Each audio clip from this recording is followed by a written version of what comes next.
अस्सलामुअलैकुम, मैं हूं समर अब्बास। ईरान के खिलाफ इसराइली और अमरीकी जंग अब 28वें दिन में दाखिल हो चुकी है और इस तवील होते तनाजे में जहां एक तरफ धौंस, धमकियां, फिजाई हमले और जवाबी कार्रवाइयां जारी है, वहीं दूसरी जानिब सिफारतकारी का महाज भी गैर मामूली तौर पर गर्म हो चुका है। खासतौर पर अमरीकी सदर डोनाल्ड ट्रंप की जानिब से ईरान के तवानाई के बुनियादी ढांचे पर मुमकिन हमलों की आज तक की डेडलाइन में 10 दिन की तोसी देकर 6 अप्रैल तक मोहलत देने का ऐलान एक अहम पेशरफ्त करार दिया जा रहा है। एक तरफ अमरीकी सदर ये दावा भी कर रहे हैं कि अमन मुज़ाकरात बहुत अच्छी तरह जारी हैं, जबकि ईरानी हुक्काम अमरीकी तजावीज़ को यकतरफा और गैर मुनसिफाना करार दे रहे हैं, जो इस बात की निशानदेही करता है कि बज़ाहिर मुज़ाकरात जारी होने के बावजूद दोनों फरीक़ैन के दरमियान एतमाद का फुक़दान बदस्तूर मौजूद है। यही वजह है कि सिफारती कोशिशें तेज होने के बावजूद जंगी सूरत हाल में कोई वाज़ेह कमी नहीं आ रही। इसी तनाजुर में पाकिस्तान का किरदार खासतौर पर नुमाया होकर सामने आया है, जो वाशिंगटन और तेहरान के दरमियान पैगामात के तबादले में अहम पुल का किरदार अदा कर रहा है।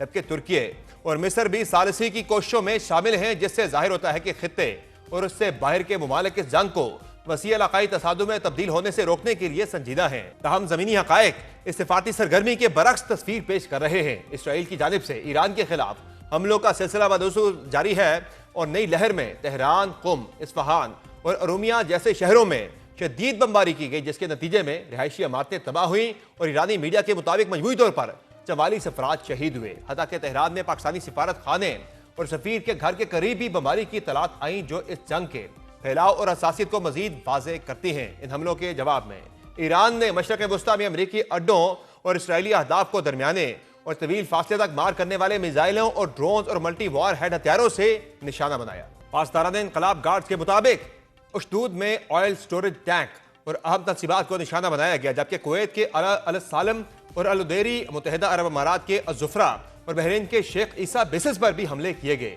इसके अलावा पासदारान इनकलाब ने दावा किया है कि उन्होंने आज सुबह 3 जहाज़ों को वापस कर दिया है, जो अबनाए हुर्मुज़ से गुजरने की कोशिश कर रहे थे।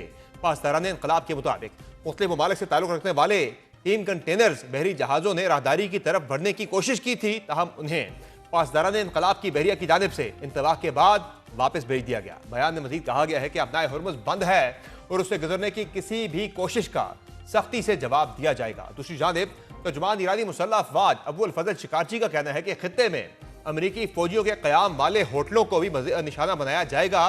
क्या हम खामोश बैठकर अमरीकियों को खुद पर हमले करने दें? अबुल फजल शिकारची ने कहा कि जाहिर है जहां भी वो मौजूद होंगे हमें वहीं हमला करना पड़ेगा। इससे कबल अमरीकी अखबार ने एक अहम रिपोर्ट में इंकशाफ किया था कि ईरानी हमलों के बाद मशरक़ वस्ता में कायम अमरीका के मुतअद्दिद फौजी अड्डे शदीद नुकसान के बाइस नाकाबिले रहाइश हो गए हैं, जिसके नतीजे में बड़ी तादाद में अमरीकी फौजियों को हंगामी तौर पर होटलों और दफ्तरी इमारतों में मुंतकिल करना पड़ा। रिपोर्ट के मुताबिक ईरानी हमलों में खलीजी ममालिक कुवैत, कतर, बहरीन और सऊदी अरब में कायम अहम अमरीकी तनसीबात को निशाना बनाया गया, जिसमें अल उदैद एयरबेस, अल सालम एयरबेस और प्रिंस सुल्तान एयरबेस शामिल हैं। जबकि इन हमलों में मुतअद्दिद अमरीकी एहलकार हलाक और जख्मी भी हुए। रिपोर्ट में बताया गया है कि मजमूई तौर पर 13 में से बेशतर अमरीकी फौजी अड्डे मुतासर हुए हैं और खासतौर पर कुवैत में मौजूद तनसीबात को सबसे ज्यादा निशाना बनाया गया है और नुकसान पहुंचाया गया है, जिसके बाद अमरीकी अफवाज को अपनी मौजूदगी और ऑपरेशनल तरीकाकार तब्दील करना पड़ा। इसके अलावा लबनानी सरहदी देहात में इसराइली फौज को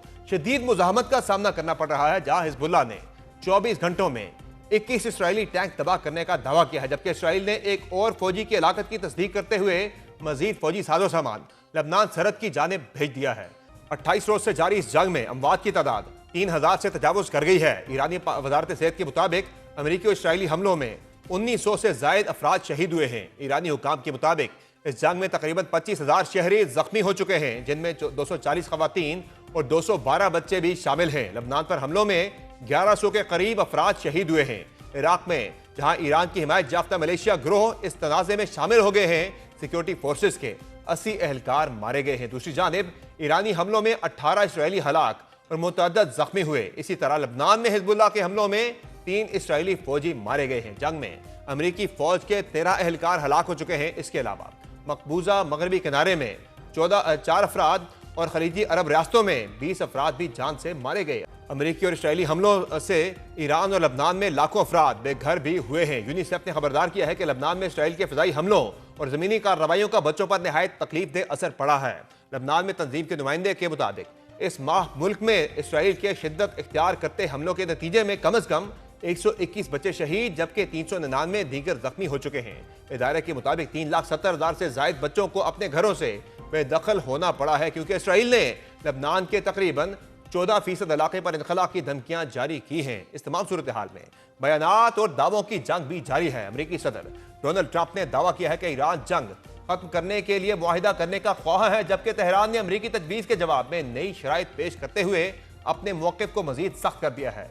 ईरान के पासदारान इनकलाब से मुंसलिक खबर रसां इदारे तस्नीम के मुताबिक तेहरान ने अमेरिका के 15 नुकाती अमन मंसूबे का बाज़ाब्ता जवाब भेज दिया है और अब वाशिंगटन के रद्द अमल का इंतजार है। अरब मीडिया की एक रिपोर्ट के मुताबिक ईरानी हुक्काम ने जंग बंदी के लिए चंद अहम मुतालिबात रखे हैं, जिनमें ईरानी क़यादत पर हमलों का खात्मा, जंगी नुकसानात का मुआवजा, मुस्तकबिल में जंग ना होने की जमानत और खित्ते में शामिल तमाम मुजामती ग्रोहों की जानिब से या उनके खिलाफ दुश्मनी का खात्मा शामिल है। दूसरी जानिब डोनाल्ड ट्रंप ने सोशल मीडिया पर बयान देते हुए कहा कि ईरान जंग बंदी, मुआहिदे और मुज़ाकरात के लिए मिन्नतें कर रहा है। अमेरिका और इसराइल ने ईरान की बहरिया और फिजाइया को मुकम्मल तौर पर तबाह कर दिया है। इसके जवाब में अमेरिकी अखबार वॉल स्ट्रीट जर्नल ने अमन मुज़ाकरात के सालिसों का हवाला देते हुए रिपोर्ट किया है कि ईरान ने अपनी तमन्नाई की तस्सीबात पर हमलों में 10 रोज़ा वक्फे की कोई दरख्वास्त नहीं की और न ही जंग के खात्मे के लिए पेश किए गए 15 नुकाती मंसूबे पर अपना हतमी जवाब दिया है। उधर अमेरिकी नायब सदर JD वैंस ने भी दावा किया है कि ईरान की फौजी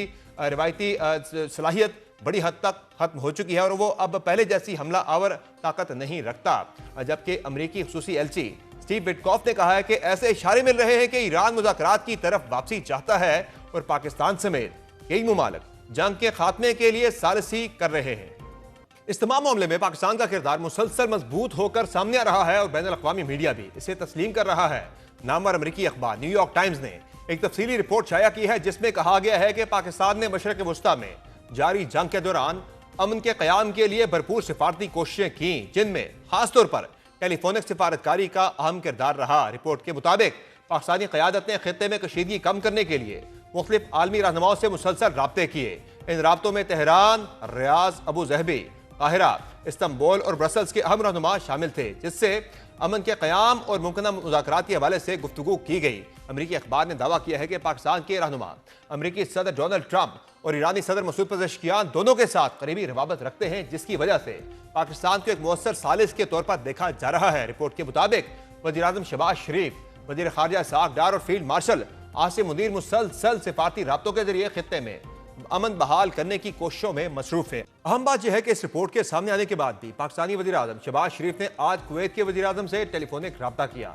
रिपोर्ट के मुताबिक वज़ीर-ए-आज़म शहबाज शरीफ को आज कुवैत के वली-अहद शेख सवाल खालिद अल-हमद अस-सबा की जानिब से टेलीफोनिक कॉल मौसूल हुई, जिसमें वज़ीर-ए-आज़म ने कुवैत पर होने वाले हमलों की मजम्मत की। कुवैत के वली-अहद ने वज़ीर-ए-आज़म की क़यादत को सराहते हुए ईरान और अमेरिका के दरमियान सालिसी के लिए पाकिस्तान की कोशिशों की मुकम्मल हिमायत की। वज़ीर-ए-आज़म के अलावा नायब वज़ीर-ए-आज़म इसहाक़ डार भी इस मुताल्लिक़ पूरी तरह मुतहर्रिक हैं और आज उनकी चीनी वज़ीर ख़ारिजा वांग यी से अहम टेलीफोनिक गुफ्तगू हुई। एक्स पर जारी अपने बयान में इसहाक़ डार ने कहा कि दोनों रहनुमाओं ने इस बात पर जोर दिया कि मशरक़ वस्ता समेत पूरे खित्ते में कशीदगी का खात्मा नागुज़ीर है और इस मकसद के लिए फौरी जंग बंदी, अमन मुज़ाकरात की बहाली, शहरियों और आम इंसानों के तहफ़्फ़ुज़ और समुद्री रास्तों की सिक्योरिटी को यकीनी बनाया जाना चाहिए। वज़ीर ख़ारिजा ने बताया कि चीनी हम मनसब वांग यी ने खित्ते में अमन के क़याम के लिए पाकिस्तान की जारी सिफारती कोशिशों को सराहते हुए मुकम्मल हिमायत का इजहार किया। वाज़ेह रहे कि यह राब्ता ऐसे वक्त में हुआ है जब पाकिस्तान मशरक़ वस्ता में कशीदगी कम करने और मुख्तलिफ फ़रीक़ैन के दरमियान राब्तों को फ़रोग़ देने के लिए मुतहरिक सिफारती किरदार अदा कर रहा है, जिसे आलमी सतह पर भी अहमियत की निगाह से देखा जा रहा है। इससे कबल पाकिस्तान के सालसी के किरदार से मुताल्लिक जर्मन वज़ीर ख़ारिजा का अहम बयान सामने आया, जिसमें उनका कहना था कि अमेरिका और ईरान के नुमाइंदे पाकिस्तान में बातचीत के लिए मुलाकात का मंसूबा बना रहे हैं और उनके बकौल ये मुलाकात पाकिस्तान में बहुत जल्द होगी। रॉयटर्स के मुताबिक जर्मन रेडियो से गुफ्तगू करते हुए जर्मन वज़ीर ख़ारिजा योहान वॉडे फेहोल का कहना था कि दोनों ममालिक के माबैन बिलवास्ता राब्ते हुए हैं और बराह रास्त मुलाकात की तैयारियां की जा चुकी हैं। दूसरी जानिब इस तनाज़े को रुकवाने के लिए अक़वाम मुत्तहिदा भी मुतहर्रिक है और आज अक़वाम मुत्तहिदा की सलामती कौंसिल ईरान जंग पर बंद कमरा इजलास मुनक़्क़द कर रही है। यह इजलास रूस की दरख्वास्त पर बुलाया गया है, जिसमें अमेरिका और इसराइल की जानिब से ईरान में शहरी तनसीबात पर हमलों का मामला ज़ेर बहस आ रहा है। याद रहे कि सलामती कौंसिल की सदारत इस वक्त अमेरिका के पास है। दूसरी जानिब ईरान के वज़ीर ख़ारिजा अब्बास अराग़ची ने अक़वाम मुत्तहिदा के सेक्रेटरी जनरल से अमेरिका और इसराइल के खिलाफ फौरी कार्रवाई का मुतालबा किया है। ईरानी वजीर खारजा ने कहा कि ईरान के खिलाफ जारी जंग आलमी कवानीन की खुली खिलाफ वर्जी है और इसके जिम्मेदारों को जवाबदेह ठहराया जाना चाहिए। उन्होंने जोर दिया कि अक़वाम मुत्तहिदा अपनी जिम्मेदारी अदा करे और खित्ते में अमन और इस्तेहकाम के लिए अमली इक़दाम करे। उन्होंने कहा कि इस तनाज़े के दौरान शहरी तंजीबात को भी निशाना बनाया गया, जिनमें स्कूल, अस्पताल और रिहायशी इलाके शामिल हैं, जो बैनुल अक़वामी इंसानी कवानीन की खिलाफ वर्जी है। माहिरीन के मुताबिक ईरान का ये मौक़िफ़ अक़वाम मुत्तहिदा पर दबाव बढ़ाने की कोशिश है ताकि आलमी सतह पर इस तनाज़े में मौसर सिफारती मुदाखलत की जा सके। एक तरफ अमरीका और इसराइल पर आलमी और सिफारती दबाव बढ़ रहा है, दूसरी जानिब इन दोनों ममालिक की दिफाई सलाहियत पर भी सवालिया निशान उठ रहा है। बात जहां तक आ गई है कि इसराइल के आर्मी चीफ समेत मुतअद्दिद रहनुमाओं ने सऊनी फौज की कमजोर होती कुव्वत को बेनकाब कर दिया है। इसराइली आर्मी चीफ अयाल ज़मीर ने एक बयान में इसराइली फौज के अंदरूनी तौर पर टूट जाने की वार्निंग दे दी है। इसराइली आर्मी चीफ ने कहा कि मैं 10 सुर्ख झंडे खड़े करके वार्निंग दे रहा हूं, मैदान जंग में रिजर्व फौज मजीद नहीं लड़ पाएगी। उन्होंने वार्निंग देते हुए कहा कि अगर रिजर्व फौजियों से मुतालिक कवानीन में तरमीम और दीगर इक़दाम ना किए गए तो इसराइली फौज अंदरूनी तौर पर टूट जाएगी। इसी तरह साबिक इसराइली वज़ीर आज़म नफ्ताली बेनेट ने कहा कि इसराइल को 20,000 फौजियों की किल्लत है। हुकूमत ने बगैर हिकमत अमली, कम वसाइल और फौजियों के साथ जंग शुरू की। इसराइल में अपोजिशन रहनुमा यायर लेपर्ड ने हुकूमत पर इल्ज़ाम लगाया है कि वो बगैर किसी हिकमत अमली के बहुत कम फौजों को जंग में भेज रहे हैं। इसराइली अपोजिशन रहनुमाओं के मुताबिक इसराइल की फौज अपनी ज़्यादा से ज़्यादा सलाहियत तक पहुंच चुकी है और हुकूमत मैदान जंग में फौजियों का खून बहने दे रही है। गो कि ईरान में इसराइली और अमरीकी जारहियत पसपाई की सूरत में बदलती दिख रही है। इसके बावजूद भी इसराइल और अमरीका अपने मकरू अज़ाइम से बाज नहीं आ रहे और अब यह खदशा जाहिर किया जा रहा है कि ईरान में ज़मीनी कार्रवाई का आगाज भी किया जा सकता है। अमरीकी जरीदे वॉल स्ट्रीट जर्नल के मुताबिक अमरीकी सदर डोनाल्ड ट्रंप मशरक़ वस्ता में मजीद 10,000 फौजी भेजने पर गौर कर रहे हैं। रिपोर्ट में कहा गया है कि मुमकिन तैनाती का मकसद सदर ट्रंप को मजीद फौजी ऑप्शन फराहम करना है। हालांकि वो तेहरान के साथ मुज़ाकरात को भी अहमियत दे रहे हैं। रिपोर्ट में बताया गया है कि इस फोर्स में मुमकिन तौर पर इन्फेंट्री और बख्तरबंद गाड़ियां शामिल होंगी। ये फौजी उन 5,000 अमरीकी मरीज के अलावा होंगे जो पहले ही खित्ते के मुख्तलिफ ममालिक में तैनात हैं। अमरीका के इन मुमकिन अज़ाइम को देखते हुए ईरान ने भी जवाबी तैयारी शुरू कर दी है और कहा जा रहा है कि ईरान ने अमरीका के साथ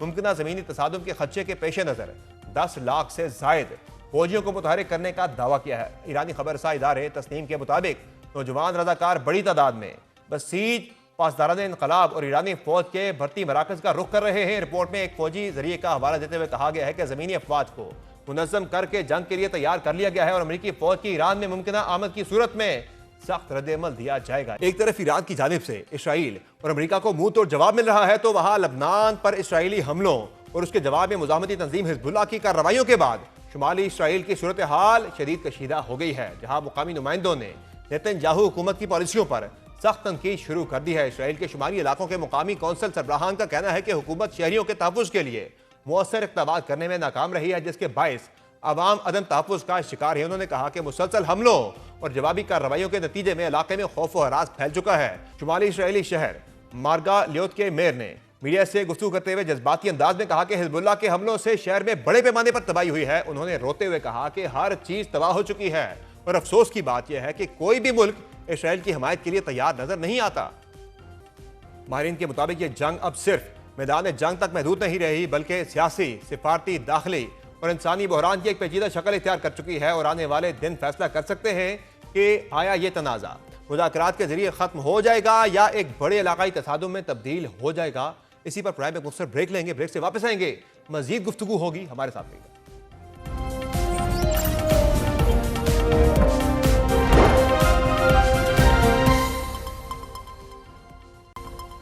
वेलकम बैक नाज़रीन। अमेरिका और इसराइल की ईरान के खिलाफ जंग जारी है और एक तरफ मुज़ाकरात भी हो रहे हैं जबकि दूसरी जानब हमलों का सिलसिला भी जारी है। ऐसे में सूरत हाल है क्या ईरान के अंदर की और आलमी सतह पर जो कोशिशें हो रही हैं, क्या वो इस जंग को रोक सकती हैं या अमेरिका टाइम बाय करके एक मजीद बड़ा हमला कर सकता है? इसी पर मजीद बात करें। प्राइम में ज्वाइन किया है साबिक सेक्रेटरी खारजा जॉर्ज सलीम साहब ने, जबकि हमारे साथ मौजूद हैं ईरान में सीनियर साफ़ी जॉन हुसैन साहब। बहुत शुक्रिया आप दोनों मेहमानों का अपने प्राइम में ज्वाइन किया। जॉन हुसैन साहब, पहले आपकी तरफ आते हैं, क्या हालात हैं ईरान के अंदर की सूरत हाल क्या है? एक तरफ मुज़ाकरात हो रहे हैं, साथ साथ हमले भी जारी हैं और इन हमलों के होते हुए जाहिर है किसी भी किस्म के जो है मुज़ाकरात के जरिए एक मुमकिन हल का जो है इम्कान भी बहुत कम होता जा रहा है। गो के अमेरिका ने आज जो है डेडलाइन वो 10 दिन के लिए बढ़ा दी है जो ईरान की जो एनर्जी इंफ्रास्ट्रक्चर था उस पर। क्या समझते हैं आप, ईरान के अंदर क्या होप है कि मुज़ाकरात के जरिए ही मामला हल होगा, या ये फिर से अमेरिका टाइम बाय करके, टाइम गेन करके एक बड़ा हमला करेगा? बहुत बहुत शुक्रिया समर साहब मुझे बुलाने के लिए। देखिए, जहां तक बात रहती है ईरान के पर्सपेक्टिव की, प्रेस टीवी ने जब स्टेटमेंट रिलीज किया था उससे 2 घंटे पहले मैंने बता दिया था कि स्टेटमेंट आने वाला है। उसके अंदर जो चीजें होंगी वो भी मैंने बता दिया था। जिस ऑफिशियल ने ये स्टेटमेंट दिया है उस ऑफिशियल ने कहा है कि यूनाइटेड स्टेट्स सिर्फ बहाने इस वक्त निगोसिएशंस की आड़ में। वो बात बिल्कुल सही है कि 15 रुकात अमेरिका ने पाकिस्तान के थ्रू भिजवाए, फिर ईरान ने भी पाकिस्तान के थ्रू दोबारा जवाब भी भिजवाया, 5 रुकात जो भिजवाए। लेकिन इसके अंदर अमेरिका की जो देख रहा है जिस तरीके से ईरान, वो ये देख रहा है कि अमेरिका इसके अंदर एक बड़ा हमला करने की कोशिश कर रहा है। He called it the third deception. और उसके साथ साथ ऑयल की जो प्राइसेस है उसको भी कंट्रोल करने की कोशिश की जा रही है, और एक अपना एक प्रोजेक्शन भी की जा रही है अपने पीसफुल इमेज की, डोनाल्ड ट्रंप के हिसाब से पर्सनली। तो नजर ये आ रहा है कि इस वक्त ईरान बिल्कुल भी भरोसा करने के लिए तैयार नहीं है अमेरिका के ऊपर, क्योंकि कोई गारंटी नहीं है कि अगर अभी सीज फायर हो जाती है तो 3 महीने या 4 महीने बाद दोबारा अमेरिका या इसराइल हमला ना करते हैं। लोग कहते हैं कि नहीं नहीं जी, अमेरिका की तो गारंटी ले सकते हैं लेकिन इसराइल की नहीं ले सकते, जबकि मेरी नजर में इसराइल की और अमेरिका की गारंटी एक ही बात है, क्योंकि इसराइल भी हमला अमेरिका के बगैर जो है वो नहीं करता। तो नजर ये आ रहा है कि ईरान प्रैक्टिकल स्टेप्स का वेट कर रहा है, और साथ ही साथ एक्सपेक्टेशन रख रहा है कि संडे तक जो है वो कोई जमीनी हमले का इम्कान यहाँ पे हो सकता है कि हो जाए। सही हो गया। आपको क्या लग रहा है जोर सलीम साहब, जो एक कोशिश हो रही है सारसी की कि इस जंग को रोका जा सके और एक पीसफुल इसकी सेटलमेंट सारे तनाज़े के अंदर हो सके, क्या लग रहा है आपको अमेरिका टाइम बाय करके मजीद एक बड़ा अटैक कर सकता है और ग्राउंड ट्रुप्स को उतार सकता है ईरान के अंदर, जिसकी हवाले से खबरें भी आ रही हैं, खार जजीरे को कैप्चर करने की बातें हो रही हैं, उस तरफ सूरत हाल आपको जाती नजर आ रही है, या मुज़ाकरात के जरिए मसला हल की तरफ जा सकता है? क्या लग रहा है? जी देखिए, मैंने तो कुछ हफ्ते पहले ये कहा था कि अभी जो है ना इसके बाद एक तो मैंने कहा था टारगेटेड असैसिनेशंस की एक वॉर वेव आएगी, जो कि आई। फिर मैंने कहा था कि इसके बाद वो स्पेशल फोर्सेस के जो ऑपरेशंस हैं वो होंगे, जिसके लिए वो फौजें इकट्ठी उन्होंने करना शुरू कर दी थी। 7,000 के करीब जो है इस वक्त वो आ चुके हैं या रास्ते में हैं, और फिर अब तो मजीद भी वो मांग रहे हैं। तो लेकिन मैं साथ साथ ये भी समझता हूँ कि देखिए ये बहुत अच्छा वक्त है एक ऑफ रैम्प का, दोनों के लिए, ईरान के लिए भी और अमेरिका के लिए, दोनों साइड्स के लिए। क्योंकि कोई इस स्टेज पे अगर ऑफ रैंप नहीं होता, तो फिर जो नेक्स्ट स्टेज आएगी वो बहुत ही ज़्यादा एस्केलेशन जी हाँ। होगी उसमें। वो जो अमेरिकन इस वक़्त ये जो फ़ौजें मँगवा रहे हैं, और वो सारा बिल्कुल वो है, वो एक ज़ाहिर है प्लान बी है। प्लान बी तो होता ही है। उसमें 2-3 चीज़ें, और मैं तो कई हफ्तों से ही कह रहा हूँ, वो मतवक्को भी थी। एक तो ये कि जी देखें वो न्यूक्लियर साइट्स पे अगर वो अटैक करें, जो नातान्स है और फर्दू है और इस्फ़हान है, और वहाँ पे वो जो अफ़सूदा यूरेनियम है, 450 किलोग्राम, और मैंने कहा था कि वो काफ़ी बड़ा एक मसला है जिस पे बात अटकी हुई है। तो उसको उसको डिस्ट्रॉय करने की कोशिश करें या उसको सीज़ करने की। तो दूसरी तरफ अब तो खरका आइलैंड की भी बात है कि जी वहाँ पे कब्ज़ा कर लें तो 90% क्योंकि ईरान का जो तेल है वो वहाँ से ही शिप होता है, क्योंकि उनकी उनकी कोस्ट लाइन ऐसी है कि वहाँ से नहीं हो सकता, जी हाँ। बड़े जहाज़ नहीं आ सकते, तो खरका आइलैंड ही है। तो वहाँ पे कब्ज़ा कर लें, या फिर वो स्ट्रेट ऑफ होर्मुज़ पे कई जगह पे जो है ना कोस्ट लाइन पे आके कब्ज़ा कर लें, ताकि ईरान की वो जो है कैपेसिटी टू इन्फ्लिक्ट जो उनसे ना डैमेज ऑयल टैंकर्स जो वहाँ से गुज़रना चाहें उन पे, वो कम हो जाए। देखिए, लेकिन वो उनके लिए पसंदीदा नहीं होगा मेरे ख़्याल में, क्योंकि देखिए ना, स्ट्रैटेजिकली देखें कि अगर वो इस तरह करते हैं तो वो हाई रिस्क स्ट्रैटेजी हो जाएगी। वो इस तरह के ग्राउंड ऑपरेशंस करते हैं तो उसमें नुकसान, अभी तक तो उनके कितने जो है ना हलाकतें कितनी हुई हैं उनकी, उनकी तरफ से तो बहुत ही थोड़ी हुई हैं। अब लिटरली जब कुछ दर्जन से जो है 2 दर्जन जो है ना इज़राइलीज़ मिला लें तो फिर जो है 2-3 दर्जन बस। लेकिन इन ऑपरेशंस में तो बहुत ज़्यादा हलाकतें हो सकती हैं। तो अमेरिका में ऑलरेडी एक गैर मकबूल जंग है। जी हाँ। ये ठीक है कि जो प्रेसिडेंट ट्रंप की जो हार्डकोर कॉन्स्टिट्यूएंसी है, जो मेगा कॉन्स्टिट्यूएंसी जिसको कहते हैं, वो अभी तक उनका साथ दे रही है, वो सपोर्ट कर जी रही हाँ। है इस जंग को अभी तक। लेकिन अगर ये दोबारा इख्तियार करती है तो वो सपोर्ट जो उनकी डाइल्यूट भी हो सकती है। तो इसलिए मैं नहीं समझता कि अमेरिका की फर्स्ट चॉइस होगी इस वक़्त के ये सारे ऑपरेशंस करें और सारा कुछ। मिसाल के तौर पे अगर उन्होंने यही करना होता, तो ये सारी फौजें तो वो शुरू में भी ला सकते थे। ये देखें जिस तरह की एयरबोर्न डिविजन्स अभी लेके आ रहे हैं, ये एक्सपेडिशनरी फोर्स और ये सारा कुछ, तो फिर ये अभी क्यों हो रहा है? ये शुरू से क्यों नहीं कर दिया? क्योंकि पहले तो कई महीने से वो अपनी सारी फोर्सेस इकट्ठी कर रहे थे ना वहाँ पे। तो इसलिए ये साफ ज़ाहिर है कि ये एक प्लान बी है बेसिकली। उनकी, अगर उनको जो है ना प्रेसिडेंट ट्रंप को कोई ऐसी चीज़ मिल जाती है जो ट्रॉफी जिसको वो सेल कर सकें, जिसको अंग्रेज़ी सही। में कहते हैं ना अपनी कॉन्स्टिट्यूएंसी को, कि देखें जी मैंने इस जंग से ये हासिल किया, तो वो ख़त्म करना चाहेंगे। क्योंकि उनका उनका जो है ना सही है। जंगों में जब वो जाते हैं तो उनकी कोशिश होती है कि जल्दी से जल्दी कोई जी। एक्शन हो जिसमें से वो कोई विक्ट्री तो क्लेम करें और आ जाएँ। तो इसलिए मैं नहीं समझता कि ये उनकी पसंदीदा स्ट्रैटेजी हो, हिकमत अमली होगी। ज़ाहिर हाँ, है अगर ज़ाहिर है बात अभी नहीं बनती अभी तो अभी फिर ये अभी होगा। तक अमेरिका की तरफ से दावे तो बहुत बड़े-बड़े किए जा रहे हैं कामयाबी के, लेकिन ज़मीनी तौर पर देखा जाए तो ऐसा बड़ा दावा जो है उनका कोई भी जो है वो हकीकत में बदलता हुआ नज़र नहीं आ रहा है। ना ईरान के अंदर रजीम चेंज हुआ, ना ईरान का मिज़ाइल प्रोग्राम वो ख़त्म कर सके, ना ईरान की बैरियर को वो ख़त्म कर सके। किसी किस्म की बड़ी जो है वो कामयाबी अमेरिका हासिल नहीं कर सका, इंक्लूडिंग द जौहरी प्रोग्राम। क्या कहेंगे जॉन सेन साहब, जो ट्रॉफी डोनाल्ड ट्रंप यहाँ से क्लेम करना चाह रहे हैं, जो कामयाबी वो क्लेम करना चाह रहे हैं, जिसके साथ वो यहाँ से ऑफ रैंप वो निकल जाएं इस जंग से, क्या ईरान दे सकता है? ज़ाहिर है अगर मुज़ाकरात होते हैं, बातचीत होती है, उसमें कुछ ना कुछ गिव एंड टेक तो होता है, विन विन सिचुएशन दोनों के लिए क्रिएट करनी पड़ती है। ईरान किस शर्त के ऊपर जो है वो शायद फ्लेक्सिबल हो कल को आने वाले दिनों के अंदर के वो इस किसी एक स्पेसिफिक शर्त के ऊपर वो मान जाए? मसलन जौहरी प्रोग्राम का मामला है, वो इन मुज़ाकरात से पहले वो जीरो एनरिचमेंट के ऊपर वो तैयार हो गए थे, स्टॉक पाइल के ऊपर। क्या अब ईरान उसके ऊपर कोई फ्लेक्सिबिलिटी दिखा सकता है या अब नहीं दिखाएगा? कमर साहब, आपने खुद ही अपनी बात का आई थिंक पार्शली जवाब दे दिया है। पिछली नेगोशिएशंस के अंदर ईरान ने स्टॉक पाइल को डाइल्यूट करने की भी बात की थी और न्यूक्लियर प्रोग्राम सबमिट करने की भी बात की थी। या ये बात कहना कि अमेरिका के लिए प्लान बी है हमला करना, that I think is not true, क्योंकि पिछली दफा ओमान ने भी कहा था कि ईरान ने कंसेशंस पे एग्री कर लिया था या और उन्होंने हमला कर दिया।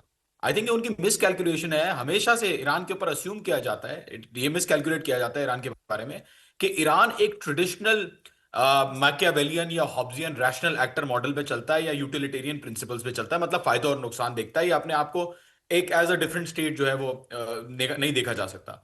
मेरी नजर में ईरान ने अभी तक जितना भी अपना स्टांस लिया, और जो गिव एंड टेक का जवाब है वो भी इसके साथ साथ मैं दे रहा हूं, अभी तक ईरान ने जो अपना स्टांस रखा है वो कोई रिवायती नहीं है, ट्रेडिशनल नहीं है, क्योंकि मुल्कों में देखा जाता है कि फायदे और नुकसान की बुनियाद पर फैसले होते हैं। ऐसे ही है। ईरान ने फायदा और नुकसान देखना होता तो अभी तक सैंक्शंस भी नहीं होती, अभी तक वो अमेरिका के साथ हाथ मिला के बैठ चुका होता।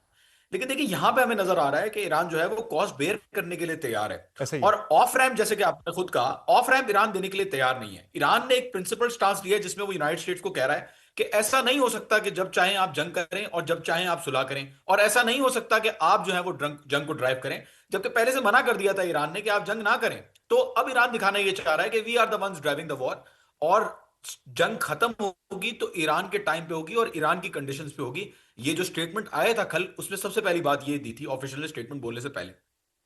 सही है। अच्छा, दूसरा ये बताइएगा कि जो हमलों की शिद्दत है, जब से मुज़ाकरात बातचीत शुरू हुई है, उस हमलों की शिद्दत में ईरान के अंदर कमी आई है या उसी शिद्दत से जारी है या उससे बढ़ी है शिद्दत?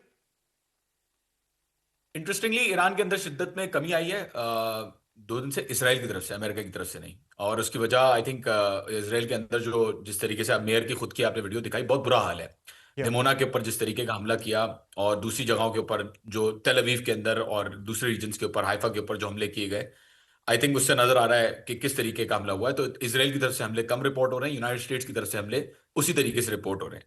लेकिन एक और इंटरेस्टिंग बात यह है कि ईरान के हमले बढ़े हैं इसराइल के ऊपर। तो अच्छा। पहले जो हमले हो रहे थे समर साहब, अभी अब अगर आप ट्रैक करें 84th वेव और 83rd वेव अगर आप ट्रैक करें, तो जितने लोकेशंस के ऊपर टारगेटिंग की हुई है, मतलब कोई 18 से ज्यादा जगहें हैं जिनकी लोकेशंस हैं जिनके अंदर मुख्तलिफ लोकेशंस, और हिजबुल्लाह का तो अलग 94 ऑपरेशन सिर्फ हिजबुल्लाह ने किए हैं कल कल से लेकर अब तक। या तो आई थिंक कि अगर देखा जाए तो ईरान की तरफ से हमले बढ़ रहे हैं, इसराइल की तरफ से हमले कम हुए हैं, और यूनाइटेड स्टेट्स की तरफ से हमले जो है वो स्टेबल है, उस तरीके से ही चल रहे हैं जैसे थे।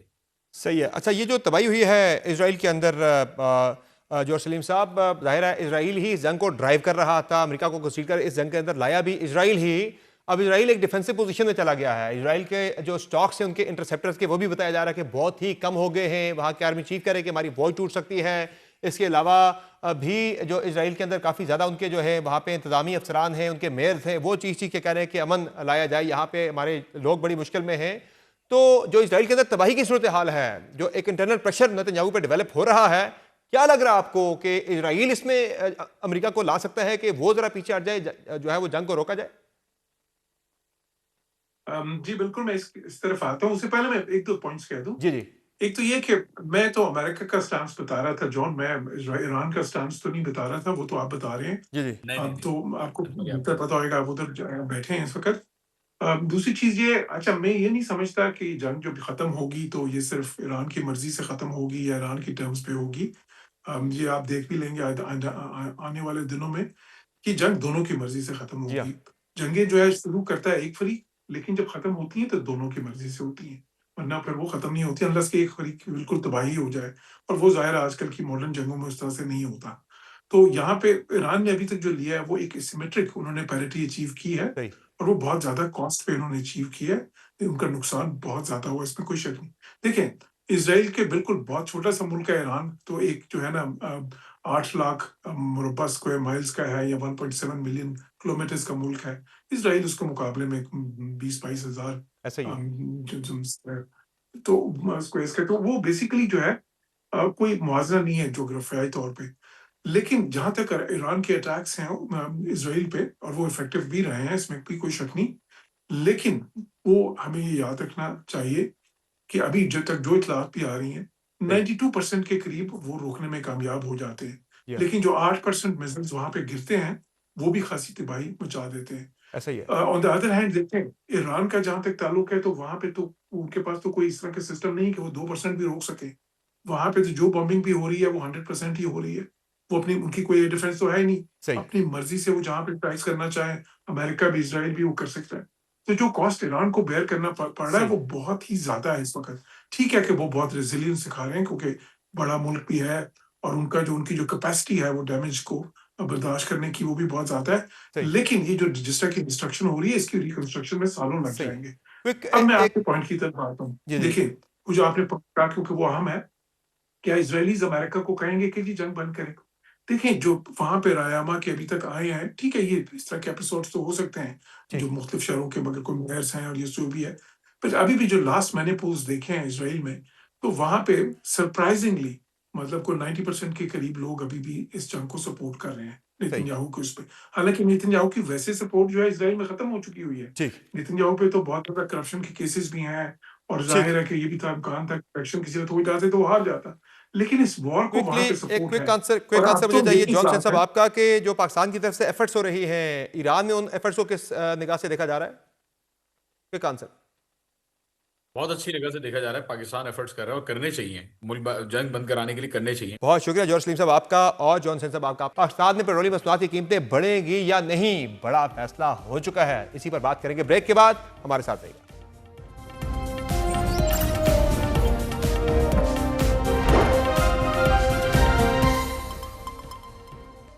Welcome back. अमेरिका और इसराइल की ईरान के खिलाफ जंग की वजह से आलमी मंडी में तेल की कीमतों में मुसलसल उतार चढ़ाव देखा जा रहा है और पाकिस्तान भी इससे मुतासिर हो रहा है। ब्रेंट खाम तेल की कीमत $106 फी बैरल, WTI की कीमत $93, जबकि यूएई मरबत खाम तेल 6% इजाफे के साथ $112 फी बैरल तक पहुंच चुका है, जिससे जाहिर होता है कि जंग के असरात सिर्फ जोग्राफियाई नहीं बल्कि मुआशी भी हैं। गोल्डमैन सैक्स के मुताबिक गुलान तेल की कीमतें अमेरिका में बेरोजगारी में इजाफे का सबब बन सकती हैं और यही दबाव तरक्की पजीर ममालिक जैसे पाकिस्तान पर भी पड़ सकता है, जहां ईंधन की कीमतें बराह रास्त सनती लागत, ट्रांसपोर्ट और अवामी जिंदगी को मुतासिर करती हैं। Pakistan institute of development economics ने अपनी ताज़ा रिपोर्ट में खबरदार किया है कि मशरक़ वुस्ता का जारी बहरान एक आलमी मुआशी झटके की शक्ल इख्तियार कर चुका है, जो पाकिस्तान की तजारत, तवानाई के तहफ़्फ़ुज़ और बैरूनी शोबे के इस्तेहकाम के लिए संगीन खतरात पैदा कर रहा है। रिपोर्ट के मुताबिक अगर आबनाए हरमुज़ में खलल बरकरार रहा तो खलीज ताउन कौंसिल ममालिक को पाकिस्तान की बराह रास्त बरामदात में 1.5 से $2 अरब तक कमी आ सकती है। इसी दौरान आलमी तेल की कीमतों में इजाफा पाकिस्तान के दरामदी बिल में $4.5 अरब तक इजाफा कर सकता है, जिससे करंट अकाउंट खसारा बढ़ने का और ज़र मुआवजा के ज़खायर पर दबाव पड़ने का मजीद अंदेशा है। रिपोर्ट के मुताबिक पाकिस्तान की 81.6% तवानाई दरामदात आबनाए हरमुज़ के जरिए आती हैं, जो मईशत को शदीद सप्लाई झटकों के लिए हसास बनाती हैं। मजीद ये कि अगर आलमी तेल की कीमत $80 से बढ़कर $160 फी बैरल हो जाए तो पाकिस्तान का तजारती खसारा $24 अरब से बढ़कर $41.8 अरब तक पहुंच सकता है, जबकि महंगाई 7.1% से बढ़कर 11.1% हो सकती है। इसी जंग का एक बड़ा असर पाकिस्तान के फिजाई शोबे पर भी पड़ा है, जहां पाकिस्तान एयरपोर्ट अथॉरिटी के मुताबिक अब तक $72 मिलियन यानी तकरीबन $20 अरब रुपए का नुकसान हो चुका है। एक तरफ जंग ने आलमी तजारत, तवानाई और एविएशन को शदीद मुतासर किया है, तो दूसरी जानिब इसी बहरान ने पाकिस्तान के लिए गैर मुतवक्के मुआशी मौके भी पैदा किए हैं। मशरक़ वुस्ता में जारी जंग ने जहां आलमी मईशत, तजारत और सफरी निज़ाम को शदीद मुतासर किया है, वहीं पाकिस्तान गैर मुतवक्के तौर पर एक महफूज, मुस्तहकम और स्ट्रेटेजिक तौर पर अहम तजारती मरकज के तौर पर उभर कर सामने आ रहा है। इसी तनाज़े को हल करने के लिए पाकिस्तान की सफारती कोशिशों को पहले ही पजीराई मिल रही है। माहिरीन अब पाकिस्तान को सिर्फ एक इलाकाई नहीं बल्कि उभरता हुआ आलमी ट्रांजिट हब करार दे रहे हैं, खासतौर पर जब कराची पोर्ट, पोर्ट कासिम और गवादर पोर्ट पर सरगर्मियों में नुमाया इजाफा देखने में आया है। दी पाकिस्तान इंडेक्स की रिपोर्ट के मुताबिक सिर्फ गुज़िश्ता 24 दिनों में कराची पोर्ट पर 8,313 कंटेनर्स की हैंडलिंग रिकॉर्ड की गई है, जो पूरे साल यानी 2025 के मजमूई तौर पर 8,300 कंटेनर से ज्यादा है। यह गैर मामूली इजाफा खलीज अरब में शिपिंग रुकावटों और रूट्स की तब्दीली का नतीजा है, जिसने आलमी तजारती जहाजों को मुतबादल रास्ते तलाश करने पर मजबूर किया है।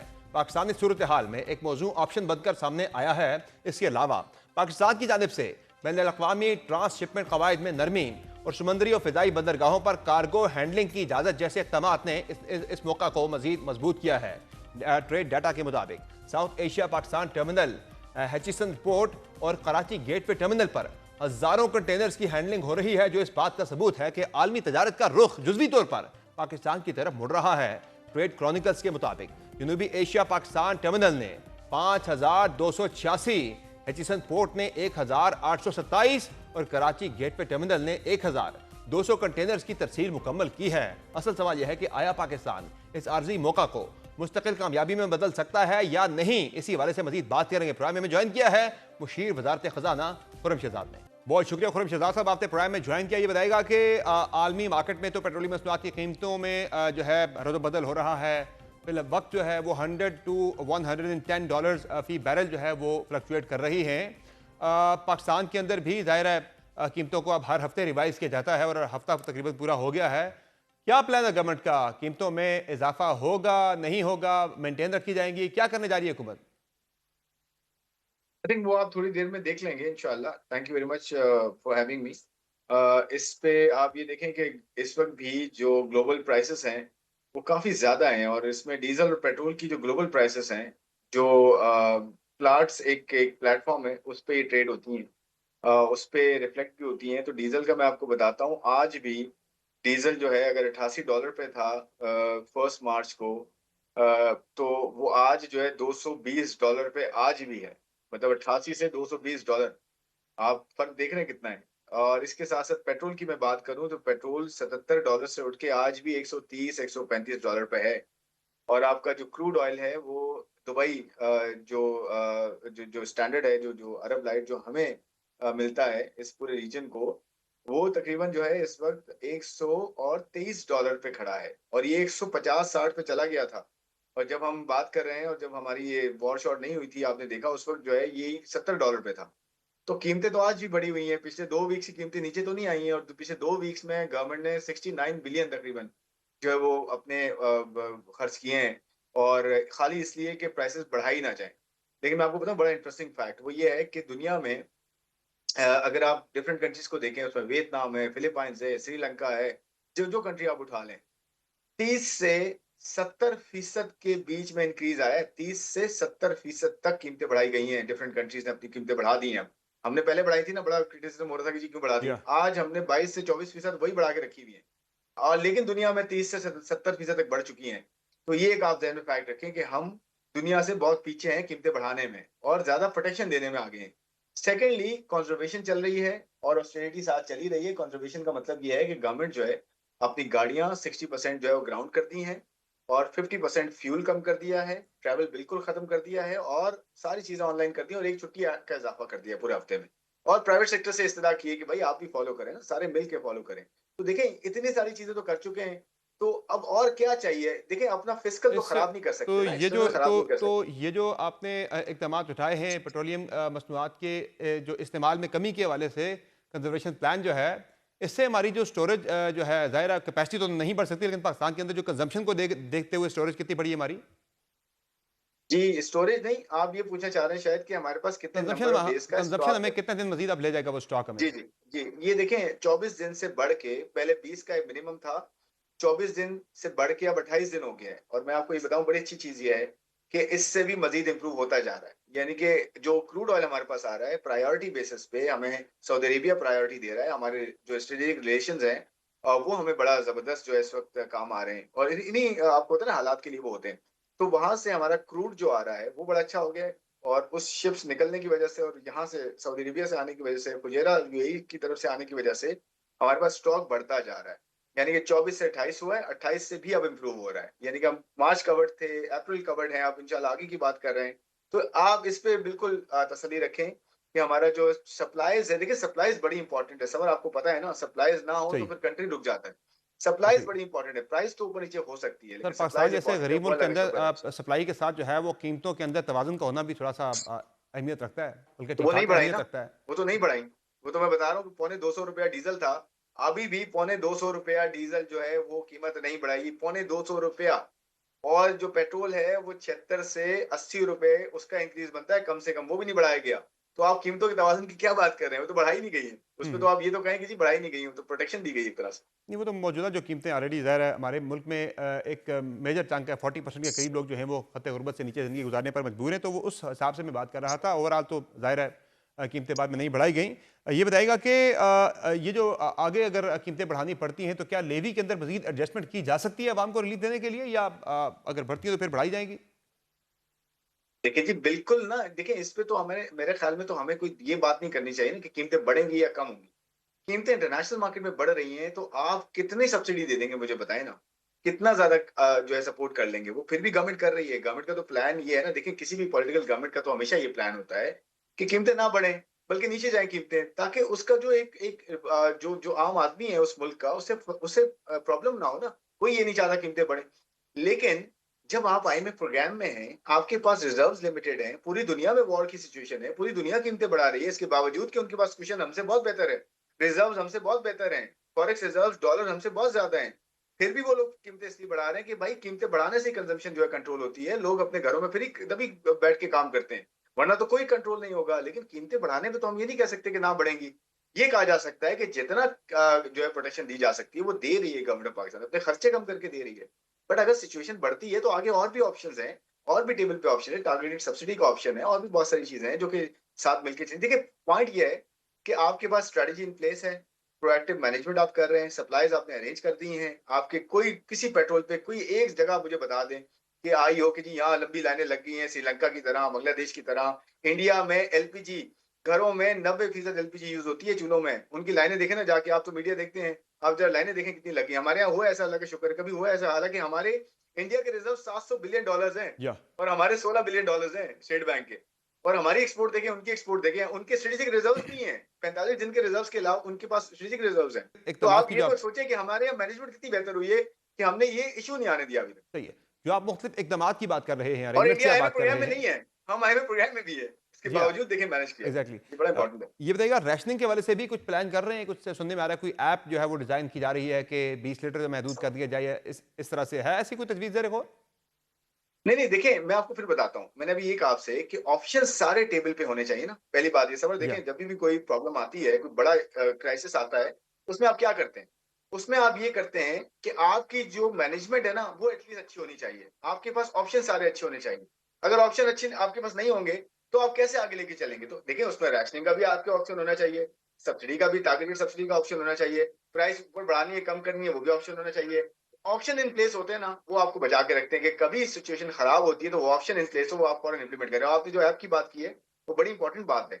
आपको पता है ये बड़ा इंपॉर्टेंट पॉइंट है कि यहाँ पे आप एक, मैं आपको बताता हूँ, आगरा के साथ पेट्रोलियम मिनिस्ट्री के साथ मिलके, आईटी मिनिस्ट्री के साथ मिलके बहुत अच्छा निजाम जो है वो बनाया गया है, और ये पहले से चल रहा था कि एक एक लीटर का पता चल जाएगा कि कहाँ कितना इस्तेमाल हो रहा है, कितना डिपो में है। तो देखिए ये कितनी इंपॉर्टेंट है सप्लाई मैनेजमेंट की, आपकी पूरी सप्लाई सही। चेन जो है वो डॉक्यूमेंट हो रही है, आपको पता है कि कहाँ से कहाँ, ये बड़ी क्रिटिकल चीज है। तो डेफिनेटली ये सिस्टम इन प्लेस हो गया, अल्लाह का शुक्र है, बहुत बड़ी डेवलपमेंट है ये। और देखें वो कहते हैं ना कि हर क्राइसिस में एक अपॉर्चुनिटी होती है, एग्ज़ैक्टली। तो इसमें अपॉर्चुनिटीज है सारी डॉक्यूमेंटेशन की जो गवर्नमेंट पाकिस्तान कर रही है, और आगे आने वाले प्रॉब्लम्स को आज से वो हैंडल कर रही है कि कल को ऐसा दोबारा प्रॉब्लम होता है तो वहाँ पे ऑलरेडी सिस्टम इन प्लेस हो जिसको हम जो है इम्प्लीमेंट कर सकते ये बताइएगा खुर्रम शहजाद साहब के पाकिस्तानी मईशत जिसका बहुत बड़ा ज़ाहिर इन्हिसार है, बड़ा सहारा दिया हुआ है हमें रेमिटेंसेस ने, और साथ साथ जो हमारी एक्सपोर्ट्स का मामला भी है वो भी हमारी मईशत को सहारा दिए हुए है।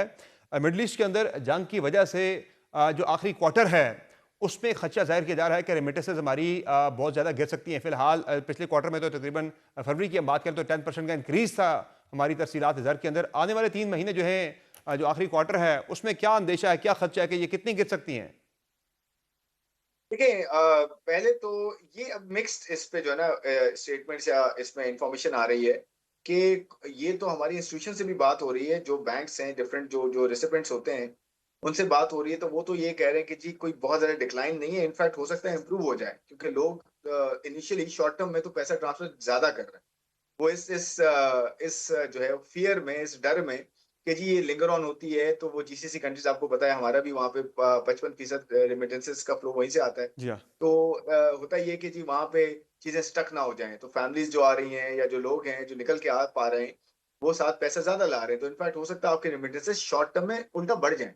लेकिन आपकी बात बिल्कुल सही है कि मीडियम टर्म में ऑफ कोर्स एक रिस्क ये है कि अगर ये जंग जितना जल्दी खत्म होती है, उसके बाद एक एक फेज आएगा जिसमें ऑफ कोर्स टूरिज्म इतना शायद वहां पे ना बहुत ज्यादा चले, या वहां पे इन्वेस्टमेंट बहुत ज्यादा वैसी ना हो जैसे हो रही थी।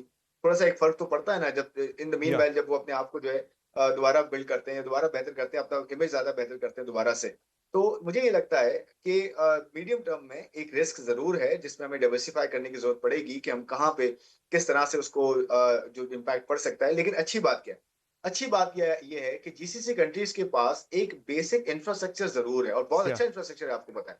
सही। और वो जल्दी रिकूप कर सकते हैं, और उनके पास अभी जो ऑयल प्राइसेस चल रही हैं, वो ज़्यादा हैं, हमें तो नुकसान दे रही हैं, बट उनके लिए तो एक तरह से अर्निंग का जो है ना, वो सबब बन रही है ना जी, ज़्यादा अर्निंग का। सही तो है। उनके पास एक क्वेश्चन क्रिएट हो रहा है कि वो दोबारा अपने ऊपर लगा सकते हैं, और दोबारा लेबर की शायद उनकी रिक्वायरमेंट ज़्यादा बढ़ जाए, और एक और जो पाकिस्तान से बड़ा वो इशू है ज़्यादा हमारी लेबर जा रही है। एक्सपोर्ट्स का है, जी। एक्सपोर्ट्स भी हमारी ज़्यादा इफेक्ट हो सकती हैं आने वाले नहीं दिनों जी, के अंदर। अभी तक मैं आपको बताता हूँ, एक्सपोर्ट्स में इतना ज़्यादा कोई इश्यू नहीं हुआ है अभी तक। और ये जो हमारी जो एसोसिएशंस हैं, जो चेंबर्स हैं, इनके साथ हमारा डिस्कशन बहुत ज़्यादा एक्टिवली चल रहा है, और सबका ये कि अभी डिस्रप्शन एज़ सच नहीं है। अच्छी बात तो ये, आप देखें पोर्ट पे हमारे यहाँ जो है कितने जहाज़ आना शुरू हो गए हैं, और उसकी एक हम्म। अर्निंग पोटेंशियल अलग से, जो एक पाकिस्तान एक गेटवे था किसी ज़माने में, कराची एक गेटवे था जी किसी हाँ। ज़माने में, वहाँ पे आप देखें जो पिछले पूरे साल में जितना जो है कंटेनर शिपमेंट जो है ना, वो उन्होंने हैंडल किया है, उतना जो तकरीबन है इस 26 दिनों में, तकरीबन 24 दिनों में कर दिया है। 8300 टीईयूज हमारे पिछले जी, साल थे, और इस बिल्कुल, पिछले 24 दिनों के अंदर जो है वो 20 फीट इक्विवेलेंट यूनिट जो है उसमें अगर हम बात की जाए तो